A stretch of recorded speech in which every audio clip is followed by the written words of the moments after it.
In Goku's fight versus Kefla, Vegeta showed a pattern that started in Dragon Ball Z and that has stayed consistent throughout the years, and in the process defined the difference between Vegeta and his superior. It's him getting jealous, then training unbelievably hard in a struggle that leads to a confidence to show a new and improved.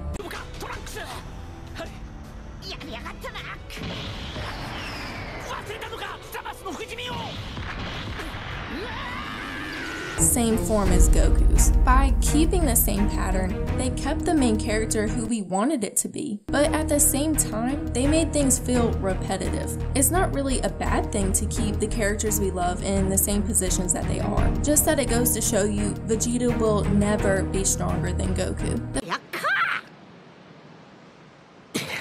The pattern was clearly going to continue when we saw Vegeta's jealousy of Goku becoming a god. He even went to train and promised he would find a way to catch up on his own. But when Vegeta got his new form,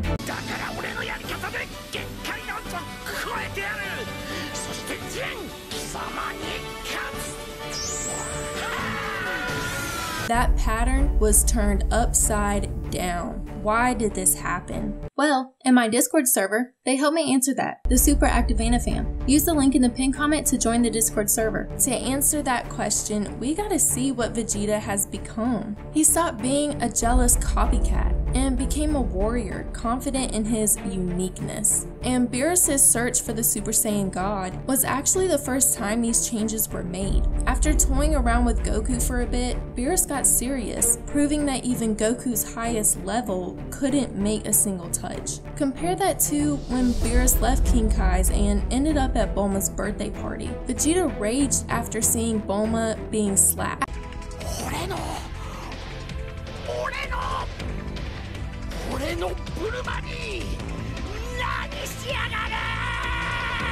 As we all know, a rage boost can power a Saiyan much further than whatever level they're at currently. But Beerus had just proven versus Goku that he had what we know now as an unmastered version of Ultra Instinct. So the fact that Vegeta as a Super Saiyan 2, even if engulfed in rage, was able to land an attack, the surprise in Beerus' face evident, showed the difference in his physical strength compared to Goku's. We even got a scene where Whis wanted Goku and Vegeta to carry unimaginably heavy weights around a disappearing road. While both of them struggled to lift them, the key point was that Whis had doubled the weight of Vegeta's. Still being able to keep up with Goku's speed in these conditions is telling of Vegeta's true strength, as well as the change in the same pattern of Vegeta chasing after Goku.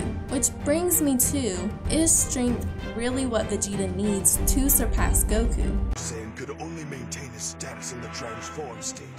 It wasn't that long ago that Toriyama gave us information about how a Super Saiyan comes into existence. It's concerned with a gentle spirit. In fact, tell me if you've heard this scenario before.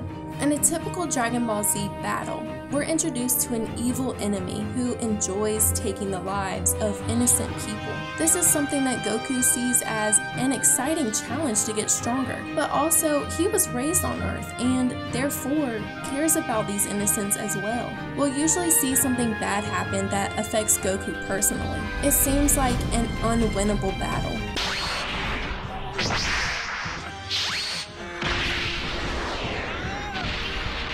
But then this terrible event gives Goku a deeper motivation to get stronger. His S cells then increase and he reaches a new form.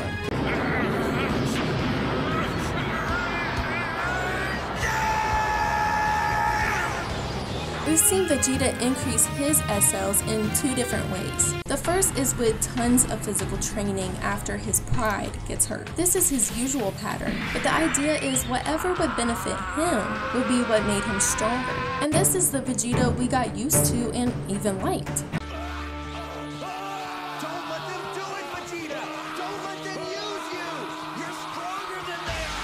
A A perfect example being when he chose sides with evil just to get the same level as Goku, even ending innocents' lives in the process. But this was obviously flawed. It was clear this was not how to become the strongest, and it offered no growth to his character. By changing his personality completely, they were able to bring new opportunities to not just him, but to the show in general. But what's become more common in Dragon Ball Super, and what offers something new for the characters as well as fans, is Vegeta using his unselfish connections with others. Whatever will hurt someone he cares about will make him stronger. He still wants personal strength, but with a deeper look into who Vegeta really is, you'll see he's developed from selfish copier to silly character to a caring being. This totally transforms the way we see Vegeta, bringing him to a closer personality as Goku's, and it told us that a bigger change was coming. But one that wasn't as easy to see was when he yelled at Trunks after showing him Super Saiyan Blue. You see, in Trunks' mind, he had let everyone down, and seeing a form this much stronger than anything he had, he gave up, leaving everything to Goku and his dad. It's not that easy to see Vegeta's love for Trunks, but what you gotta understand is that he wants his son to be a proud Saiyan warrior. It's not like Vegeta's gonna be all sentimental with him, but when Vegeta yelled at Trunks to stop depending on others and to use his rage to push him to get strong enough, that was really his way of showing that he cares. What we saw when Vegeta tapped into his new form though, showed us his most shocking connection of all.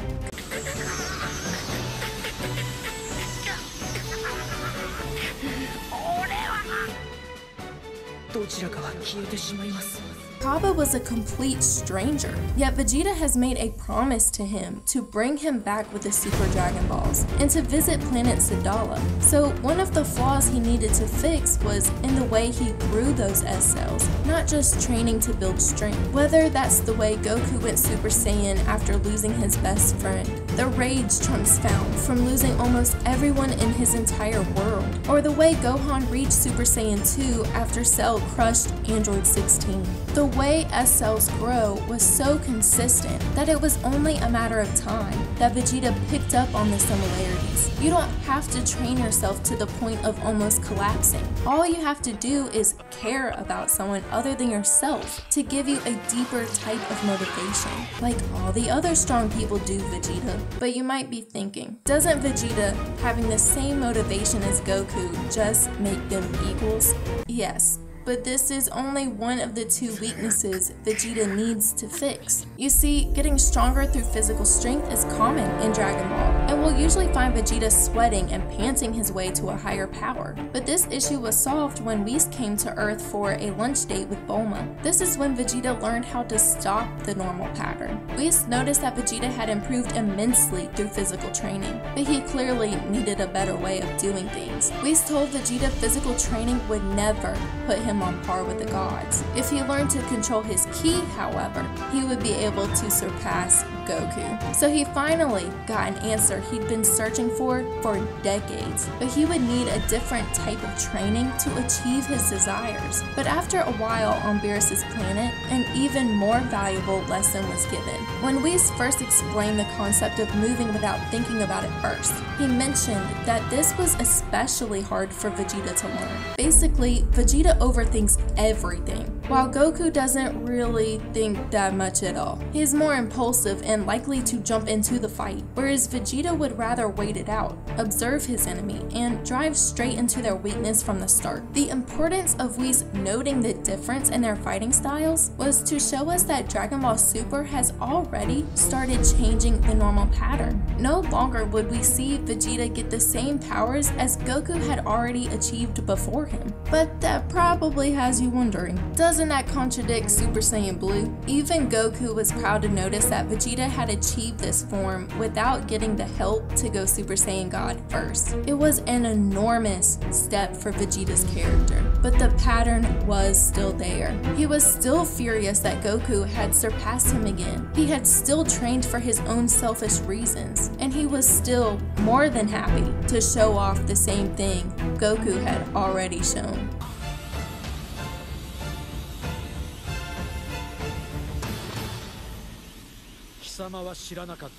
This moment confirmed two things for us. By completely skipping a form and going to its next level, it was clear Vegeta's physical strength was still ahead of Goku's. But think about the way they achieved Super Saiyan Blue in the first place. They had been thrown in a space full of paralyzingly heavy god energy. Vegeta was the first to discover how to easily move in this space. It was his understanding of ki control that sped up the process, leading to him achieving a form at the same time as Goku, rather than always after. If Vegeta is really stronger in physical ability alone, then why can he still not pass Goku?